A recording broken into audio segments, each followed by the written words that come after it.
जो परमात्मा से देवता को अलग मानता है, भूतों को अलग मानता है, तो भूत उसको पराजित कर देता है। देवता को ईश्वर से अलग मानता है तो देवता उसको पराजित कर देता है। इसीलिए दिया है कि तुम हो एक अगोचर। परमात्मा के लिए कहा नहीं, तुम हो एक अगोचर सबके प्राणपति।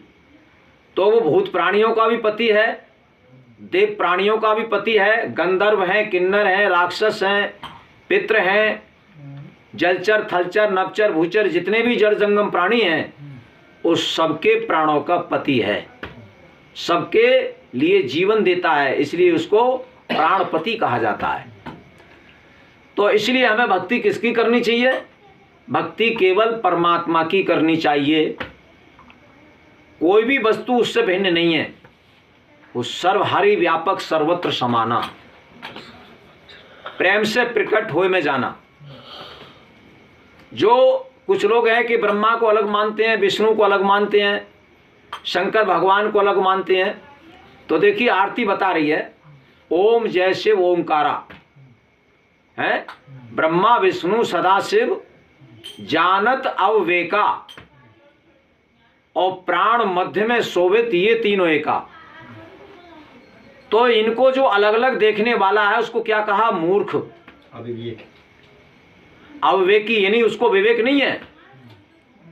जो ब्रह्मा विष्णु को शंकर को अलग अलग मानते हैं उनको मूर्ख कहा, क्योंकि ये सब परमात्मा के ही नाम हैं। शंकर उसको क्यों कहा गया है कि वो संहार करता है? ब्रह्मा उसको क्यों कहा गया है कि वो रचना करता है सारे जगत की?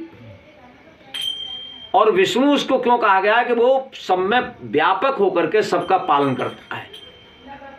तो विष्णु ही उस परमात्मा का नाम है, शंकर भी उसी परमात्मा का नाम है, ब्रह्मा भी उस परमात्मा का नाम है, गणेश अग्नि, क्योंकि स्वयं प्रकाश होने से उसको अग्नि कहा गया, और सबके प्राणों का मूल जीवन होने से उसको प्राण कहा गया। तो ये सब उस परमात्मा के नाम हैं।